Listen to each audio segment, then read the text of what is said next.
be live. There we Okay. go. Good morning. It's just after 10 o'clock on a Friday, and I have a special guest here in studio. I have Ashley with the Children's Oasis Foundation. Ashley's been in studio a couple times before, but it's been a while, and so we're going to be catching up, learning everything that's going on because there have been some changes, there's been some moving, and there's also a really cool event that's coming up where you have the opportunity to participate. It's the 4th Annual Autism Walk, Run, and Celebration. We're going to be learning everything that's going on. It's Saturday. And that's 4/25. I'm trying to think. That's April 25th. I was like having to do my quick math. Yeah. Quick math here. So I'm going to kick us on the FM, and we're going to be having some fun. If you are watching on social media or going back and listening on Apple Podcasts or Spotify, share the link, share this stream with somebody, tag some friends, let them know about this event that is coming up April 25th, where they have the opportunity to help some local kids and help our community. Here we go. Good morning. This is KHEA Radio, 99.5 FM. It's 10:05 on a Friday, and I have Ashley Gillespie here in studio. Yes.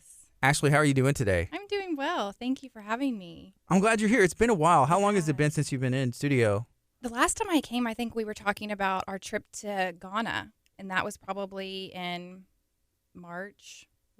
Almost a year. A year. Almost a year. So what's happened in a year? Oh my gosh, a lot of really cool, great things. We went to Africa in June last year, and that was really great. We partnered with an organization over there, and we were able to just do a lot of training to teachers and to parents and just people who are impacted by autism, be able to just give them some curriculum and some training.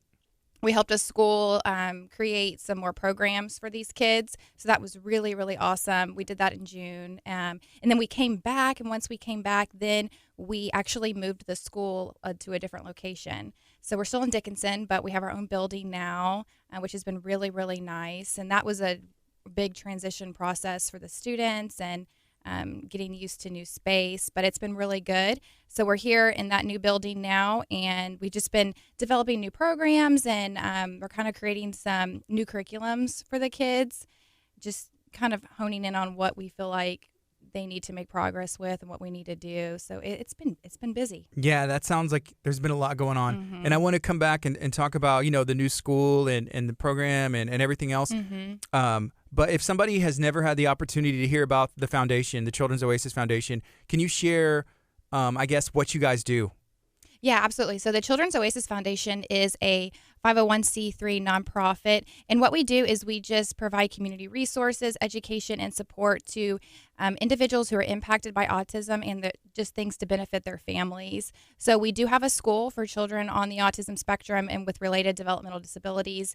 We service kids from age 3, and our oldest right now is 15.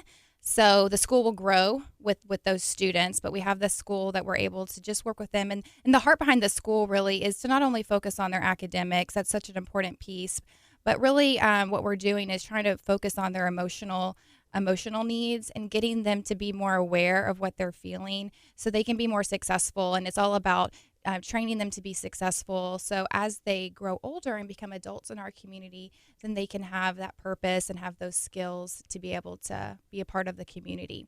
So we do that. We do a lot of advocating in the community, working with local schools to help them with students they have and with families that need help with those types of things. And then we have our missions piece. So we provide certain things to different nations to be able to give them resources and things like that. All right. So how long has the foundation been there? The foundation has been around for about 4 years now. Mm-hmm. We are in the second year of our school, but the organization's been around for about 4 years. All right. So the walk, is that one of the first events that y'all did?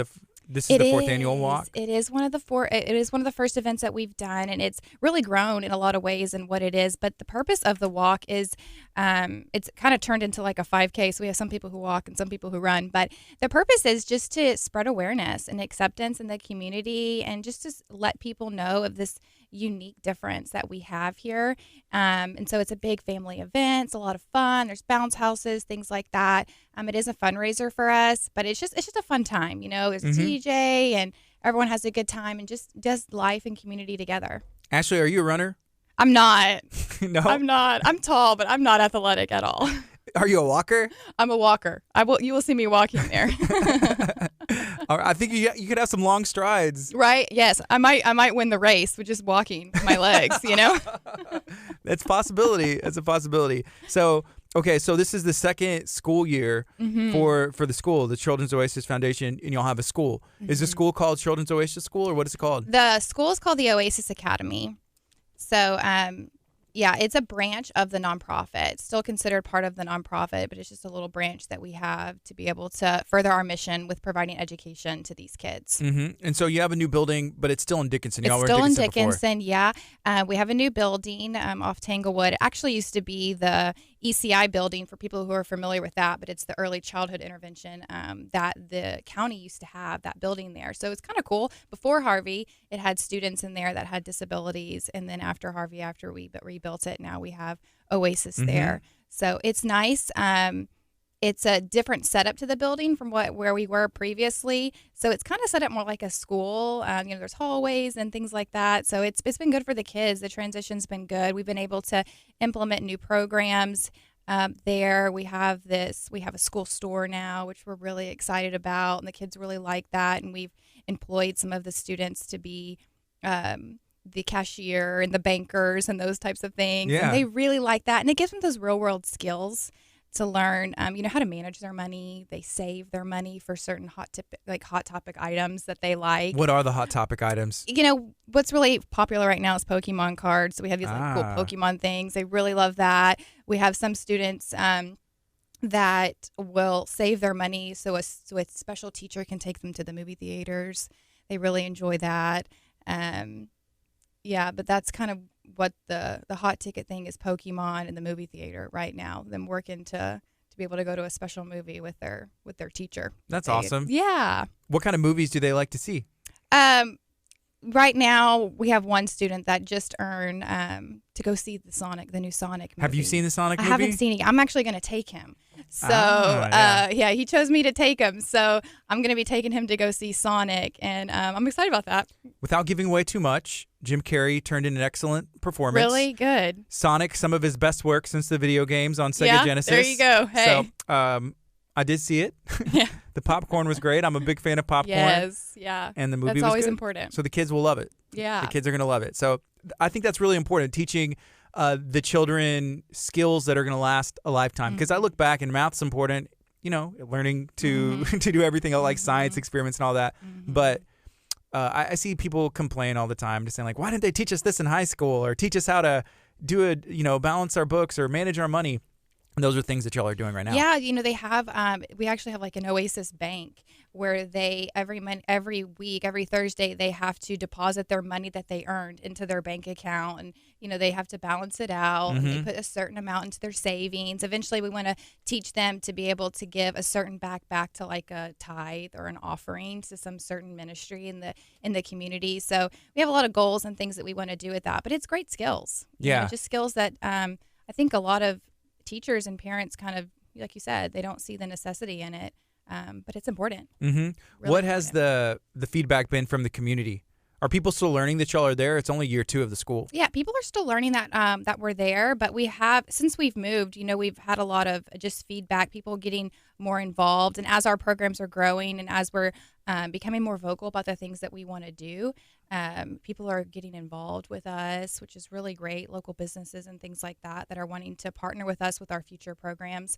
So we're still growing in that way and trying to get out what we're doing, but it's a unique it's a really unique thing because there's nothing like that here in Galveston County that not only services the kids, but also just provides that community piece for them. So last year, y'all went to Africa. What kind of stuff happened while you were there? Was it everything y'all expected, or did you walk into something and be like, wow, this is interesting, this is cool, this is crazy? I didn't know what to expect, to be honest. I thought that they would be a little bit further along than what they were. When we went to this school, they had 25 students with autism in one room with one teacher. And I walk in and it's just chaos Wow. because there's not a lot of training. They don't really know what to do. Over there, they have these teachers, they go to college for an education degree, but it's not specialized for special education. So they were really at a loss of what they were doing.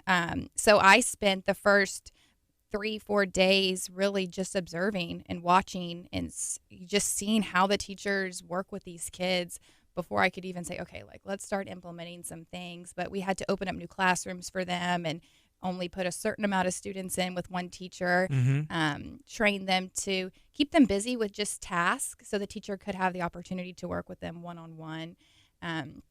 But yeah, I wasn't expecting some of the things I saw. I mean, some of the kids that were pretty severe, they would just put in a chair and leave them all day. I mean, it's sad because they don't have the resources there. Yeah. So it was definitely heart-wrenching in that way. So here, our teachers, for the most part, go and receive specialized training for special education? Yeah, so when you go to college to be a teacher, you can choose to specialize in special education, and that's where they really dive into that. And even now, more so when even I was in college, they have a lot of programs that are just autism specific, where you can learn how to do certain things, you know, with that disability, because autism is such a different type of disability compared to others that you may see in public schools or private settings also. So yeah, it's really nice. I was actually talking to someone the other day that just graduated as a speech therapist, and when I graduated as a speech therapist, there weren't programs for autism for therapists who wanted to work with kids with autism, but she actually had done that when she was doing her master's. So really unique in what they're doing now, and there's just more resources and more awareness for that. So how does, I guess, education for kids on the spectrum differ from general education? So it really needs to be so individualized for them. You know, one thing that we're doing at the school right now, it's that's so huge. They really need a lot of one-on-one. You know, they can learn in small groups, but it's more beneficial for them when they can learn one-on-one. But one thing that we found at Oasis is that our students are really they have no emotional intelligence. You know, they have these behaviors and they don't know how to process what they're feeling, and they don't know how to communicate what they're feeling.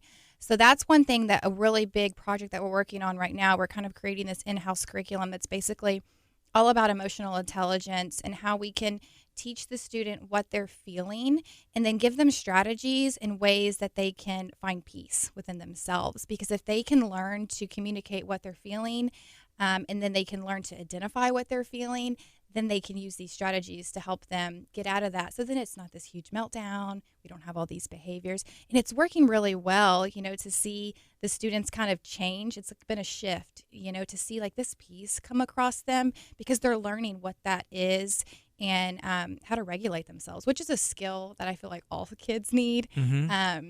But it's really nice to see all that come about. And so we're really working hard on that and trying to develop new things for them. Yeah. You know, what is the reaction the kids have? You know, year one of the school, I'm not sure. I'm sure they all came from different, maybe homeschooled or from public education or private education. What kind of responses did they have? Because everything that they had before had to have been different. Oh, so different. You know, we have students who've came from local private schools that just weren't a good fit there. We've had kids that, like you said, homeschool, public school, and it's different for each one. Some of the kids that we have right now, the goal is to be able to get them back out to a private school or get them back out into a public school, and they have to learn how to, you know, reintegrate into that type of environment. So we see all kinds of things. You know, we had a student that just came in from homeschool, and he doesn't know how to, he's learning to sit in class and not run out. You know, he hears things in the hallway and he wants to run out and see what's going on. And so we're teaching him how to sit and participate in a group, and it helps them because even when his parents said, you know, when he goes to church, you know, the same type of thing, when he's in this class that he'll run out because he gets interested in other things. But now they're kind of starting to see that he's able to participate more, and even things that they do in the community. So it really benefits them in that way to learn in such a small setting how to be successful. Yeah. Do you also offer information resources to parents? Absolutely. We have a lot of parents that come to us when they first get a diagnosis. You know, that's what we have. We have a huge resource list of what's in the area, things that they, you know, different clinics they can go to, doctors, those types of things. So we encourage people in the community to contact us if they are new with a diagnosis, if they need help. We do have a lot of, one thing also that we have is, teachers or therapists that are going through school, for them to come to us and observe what we're doing. We do something a little bit unique, so they get a different perspective in that way. Mm-hmm. Are there other schools in the country that operate kind of how y'all do? There are. There's some in Dallas that would be the closest one, I would say, is a school in Dallas that is really individualized for each student, a really small setting. But what's unique about Oasis is, we don't take kids, we take kids of all abilities on the spectrum. So we might have a student that is pre-verbal and they're not communicating yet with verbal words, or then we might have a student who is on fourth grade level where they're supposed to be, but they just have some emotional needs. So it's not like this cookie cutter student that we would take at Oasis versus some of the other schools. Because autism is a little difficult in regards to the behaviors, you'll see that some schools only take those kids that they call like high functioning. But that's not really our heart. We just when we take students in, we want to make sure that we can help them to their maximum ability to be able to help them be successful. Yeah. How many people do you have? Like, how many people are on the team right there making it happen? We have 20 students right now, and there's 8 of us. 8 staff members. So some of the students do take a little bit more to help, and we want to make sure that we can get them where they need to be. And then some students can participate with 6 kids in a class and 1 teacher. Yeah. Yeah. So it just all depends. Do the students kind of try and help each other?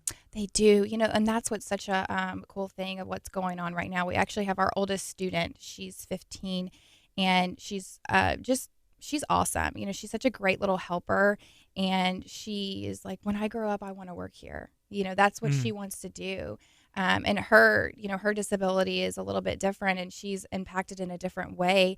So she's become a little mentor to some of the other students, and she'll help them. And it's really neat to see, just how they see the fruit of what's good for them, and then also how it can benefit their classmates. Yeah. I have some children, and it's really fun to see them work together and figure stuff out. But like, it just, sometimes it sounds different coming from someone a couple years older than you or the same age, as opposed to like, that's mom, that's dad, that's my teacher. Exactly. Yeah. And they rely on each other. We're helping him learn how to talk, or, whatever. So they become little friends, and they rely on each other to help them through certain situations. And remember your strategies. If you're upset right now, you're supposed to do this. And it's really cool to see. It's like a little community in itself. Yeah. There's a program called Daniel Tiger's Neighborhood. Yes. Yeah, so you're familiar with that? And I guess it's based on, Mr. Rogers and the characters he made. And so it's funny, like my daughter is 3 years old, and she sings this song. She's like, when you get so mad that you want to roar, take a deep breath in, count to 4. Like she does the whole thing. Like even in the middle of the night, it was I didn't wake up for this, but my wife did. She said she heard her from her bedroom at like 4 a.m. or 3, and she was singing that song. She said in full voice, like she was wide awake. Yeah. So I don't even know, but it's really, navigating emotions is interesting for everybody. For me, for my daughter, for people who have who are on the spectrum, people that aren't. So, and they don't even know that they're feeling anxiety, or they don't know that they are in distress. They don't know this. We have to teach them that you are in distress right now. Wow. This is what you're feeling right now, and it's okay to feel that way. But let me show you how you can get out of that. And we have different strategies. Like one of the things we do is I can squeeze my hands and take a breath. And they do that, and they take these deep breaths. Or we might give them ice chips to be able to change whatever's going on in their brain, or drink some water, or we're going to go for a walk in the hallway, or we're going to go outside and do the obstacle course. We have these different strategies for each one. We even have a student that will cut paper as his strategy when he's angry. He'll just sit there and just cut paper, and it calms him down.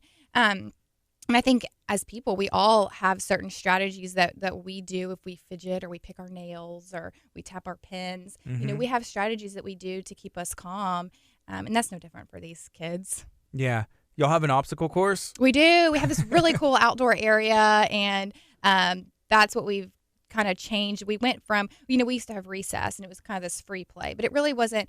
It wasn't challenging them, and it wasn't getting them to be social. So we changed things around, and now we call it gym, and they go out there and they do obstacle courses together. We have a basketball goal. They play basketball, so they line up and cheer each other on when they're trying to make shots, and we play volleyball and just like certain little games, but the outdoor area is really used as social play and getting them to be a part of a team and learn how to do that, not just play by themselves. Yeah. I know talking to you in the past, y'all, there was a goal of whenever the kids get older, maybe finding places to put them to do some internship job type stuff. Is that still in the works? Oh, yeah, absolutely. That's something that we're still working on. And, our older students are still, we are trying to get more people from the community to come in and to talk to them about certain jobs that they have or what their roles are so they can learn just about it. But long term with Oasis, that's really our goal, is to be able to one day open up some type of community where these kids can learn and work. So they live there, they learn there, and they work there. If we have businesses that would partner with us to be able to employ our students, if it's a bakery or a coffee shop or a mechanic, because with these students, they're really great employees because they do the same thing every day and they don't stray from that. So yeah, that's definitely still in the works. Our students are still young. Our oldest is 15, so we still have a lot of time with them. But that's kind of the long-term goals, to be able to teach them how they can be successful and how they can have a job and have purpose with their life. With the building, how many kids could y'all potentially hold? In the school we have now? Yeah. 30 would About be the 30? max that we could hold there, because we had to be careful with the space and to make sure it's not too crowded, because that can cause anxieties and a little bit too much. So about 30 would be the max. So it is a great location for us. It's not necessarily our permanent location. We're working on ways that we can fund other places to build eventually. But yeah, 30 would be the max we could have there. Are y'all going to be doing a summer program of some type again? I don't think we'll do a summer program as in getting kids from the community to come in. Now, our school is through the summer, so our students will stay with us throughout the summer. Last year, we had summer school, and we encouraged people from public schools to bring their students in. That was great. But right now, we're really focusing on trying to get our students where they need to be to the next level. So we're trying to be slow about adding more programs in that bring more students. We want to make sure that what we're doing is successful and we have that quality in place for them. All right. So right now it is 10:26. This is KHEAradio.com, 99.5 FM. This is Kickstart. My name is Gardy. I'm talking to Ashley with the Children's Oasis Foundation. And there's a really cool event that's coming up. It's the 4th annual for this event. Can you share, what is that? Okay, so the 4th annual Autism Walk, Run, and Celebration is a 5K. You can walk or you can run, but it's just a really fun way. We encourage people to join teams together and participate together. If it's your business, your church, your Girl Scout troop, whatever it may be, but it's just a way to get together as a community and show your acceptance for individuals who are unique. So it's a fun family event. We do the walk. We have bounce houses, fun things like that, some entertainment, DJ, and we have an auction to raise money for our programs. Do you know, are some of the items are they public information yet for the auction? Yeah, we've had a lot of cool things, a lot of really cool things donated. We'll have like Texans tickets and Astros tickets and those types of things. We have How about an Axe Masters party? Oh, I'm gonna have to talk to Robin about that. Robin, can we get like a cool party or something that Axe Masters to throw? Yes, she's exactly. here. Well, she said Axe Masters is going to be coming out to the event for sure. Yeah, they are. Yeah. So we're still looking for people. That we have a team of people who are working on getting more things donated for the auction. But that's something that the community can help us with, is just being able to donate those things that will help us raise money for what we're trying to do. Are some of the students, will they be out for the walk that day? They will. They're actually going to have a special performance that they're going to be doing. So the students will be there. Oasis Academy actually has a team, so the parents and their family and friends will be walking in that team to show support for the school. But then we'll have the students be involved in something really unique. So it's going to be cool. All right. That sounds like it's going to be fun. That's April 25th at Walter Hall Park in League City. There's a bunch of really cool stuff that goes on at that park. So that's where the walk's going to be. 4th annual Autism Walk, Run, and Celebration. I'm calling it now. Ashley is going to win the whole shebang. Yeah. She's going to be first place, and we're going to be there rooting her on. There you go. There you go. So that'll be fun. All right. So the Children's Oasis Foundation, we've talked about this in the past, but why did you feel, compelled to start a nonprofit? Growing up, I have a cousin who's very severely impacted by autism, and At a young age, I really got to watch just how the lack of resources were in place for her and how it impacted her whole entire family. You know, Mm-hmm. her parents were divorced, her older siblings raised themselves. She had all these behaviors. She was extremely aggressive. And she just was really outcasted from the world because there was not enough resources and acceptance. And so at a very young age, it just broke my heart. I went to college to become a speech therapist thinking, oh, I'm going to be able to help these kids. That's what I'm going to do. But I just realized there wasn't enough for them. There wasn't enough resources for the families, for the siblings, and then for these students, the unique type of education that they need. It's not only about their academics. It's not only about can they tie their shoes and feed themselves. It's about long term for them. You know, where are they going to be when they're 30 years old? Are they going to be living in their parents' basements, playing video games? You know, what's going to happen to them? Yeah. Because it is a problem. You know, if when their parents die, what will happen to them? Yeah, because the resources are school. Like, hey, they go to school, they may work with someone, So they're maybe 21. not. And then after what? that, yeah. Then they might find a group home that they go to during the day. But again, it's just doing crafts and keeping them busy. It's not giving them a purposeful life. And I really believe that with autism, they can live a purposeful life. They can be a part of our community. They can hold jobs. They can go to church. That's what they can do. So that's really the heart behind Oasis, is just teaching them how to be a part of our community. Mm-hmm. Didn't you go to Texas Tech? I did. Did you like it there? Red Raiders.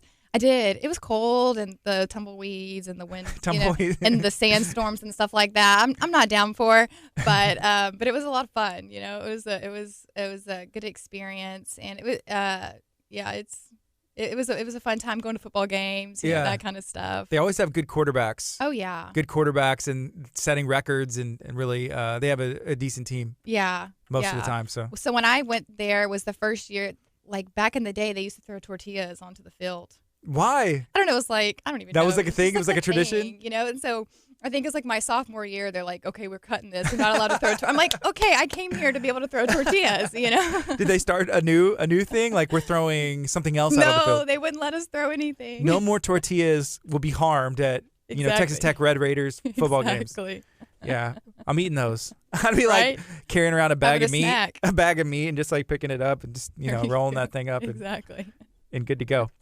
So after you finished school, did you immediately go into work, or what did you do? I worked in public school as a speech therapist and did therapy. I also had a season where I did some home health, and I was working directly with students with autism and other language disorders. But you know, with both public schools and even home health, it's like they don't get enough services. A student with autism could receive 30 minutes of speech therapy a week, and that's just not enough. Yeah, what's that going to do? Does it help at all, or a week? 30 minutes a week for a child that's nonverbal, you know, that's not a lot. You're not teaching them really how to be functional or successful with their communication. Even for a student who might not ever have verbal words, you can still teach them to use pictures to communicate or sign language. And it's harder for them, you know. So that's really what drew me to step out and to start something on my own, was because I just felt like, gosh, we can make more of an impact. We have a school where they're coming year round, you know, working really hard all day long, and everyone's on the same page, and you can see the fruit of it, really. So, you know, we challenge our students, we work them hard, but they're encouraged by the love that they get and the confidence that they have, and that's where you start to see the success. You know, when they feel confident with you, and they know that it's a safe place. You really see them kind of make new strides and make new leaves. And that's what we do. We work on everything from functional daily living skills to academics to lifelong skills, like we were talking about with the money and those types of things. Was it difficult to make the jump to start the school? Because you had the foundation, you know, and, you know, had some good stuff going on, but like, hey, that's a big deal. It was a big leap of faith and a real big jump, because you think, you know, and then when you get into it, so many things change. And with these students, not everybody is in this little cookie cutter, you know. So what works for one, what not might work for the next. So it was definitely a learning process for me, and learning how I could change things, and making mistakes along the way, and figuring out, okay, what can I do differently to be able to help them. And I'm still learning, you know, we're still learning, and we're still growing of what things we want to do and how we want to add. But it's become such a confident thing for me, and a way to just be able to see it grow and to see what's going to happen. But I would do it all over again, just stepping outside of the box and being able to start it. All right. So the website is children'soasisfoundation.org. The event is April 25th, 2020. Starts at 10 a.m. If somebody wants to, sign up, learn more, volunteer, how do they get a hold of you? So on our website is where you can register to participate as an individual, or you can register a team. You can email us. Our email address is on our website. We have Facebook and social media, Instagram, all those things. You can contact us there. But individuals can register for $25. And then also teams are $25. But if you're a church or a local nonprofit, you can register as $12 per person. So it's free to register a team, and that's what we're encouraging is people to have teams, bring their friends, bring their family, and just celebrate with us. Yeah. So in the past, what kind of turnouts have y'all had? I think the most we've ever had is about 200 people. That's a lot of people. Yeah, it is. It's a really cool event, because you kind of get all walks of life. And it's really cool to see people who aren't impacted by autism, but they come because they want to support and they want to see, they want to just see the community become aware of what we're doing. And April is a unique month because it's actually World Autism Awareness Month. So it's, people are more aware of what's going on, and we try to kind of spread that acceptance. Mm-hmm. What are some misconceptions I think that people have about autism? They think of like Rain Man, that movie, and they think that that's where all these kids are, but it's not. I mean, we have several students at our school that people would not think they have autism. They don't necessarily see it because they're very verbal and they can participate in a social situation. I think it's just, and then they think on the other end where it's just severe behaviors and physical aggression. Every child is different. They have like this funny saying that says, if you meet one person with autism, you met one person with autism. They're all different, and they all have unique little abilities about them and the way that they are. So it's just becoming aware that there are people in our community that are impacted by the disability, and you might not know. Yeah. How do y'all get y'all's funding for the school? For the school, so the parents pay. There is tuition. It's a income-based tuition, but we do a lot of fundraising because even the tuition doesn't bring in exactly what we need to be able to pay the salaries and train the teachers and those types of things, like the supplies and things that we need. So we do a lot of fundraising. We have a lot of private donors and people that help with that kind of stuff. So just making it work. Yeah. Making it work. Yeah. And that's a lot of times with private education, that's just how you have to make it work. I was talking to Texas State Representative Mays Middleton the other day and had him in. Yeah. And he's really big on parents having the right to choose where their kids go to school. And people believe one way, some people believe the other way, but the important thing is to go vote, which right now is the opportunity to exercise that right in certain things. But there's a lot of people in the Texas representatives that that do have that same feeling of parents, and I believe that parents should have the right to choose, because public school is great for some of these kids, but then public school is not great for some of these kids. It just depends on each child's needs, disability or no disability. Yeah, and if the parent doesn't know, like the parent would know the best out of like who exactly. the government or someone else saying like, no, their kid, they do better over there. Exactly. No, that's not the case for every kid. You even said, just now you met one kid, with autism, you met one person with autism. Yeah. That's it. So everybody's different. Yeah. Well, is there anything else you'd like to share while you're here today or reiterate? Yeah, no, the event's going to be really fun. We're looking for more people to be a part of it. We have vendors, so we're looking for, if we have a few more vendor spots, so anybody has a local business that they would want to come out and be a vendor there, that's something that you can contact us about too on our website.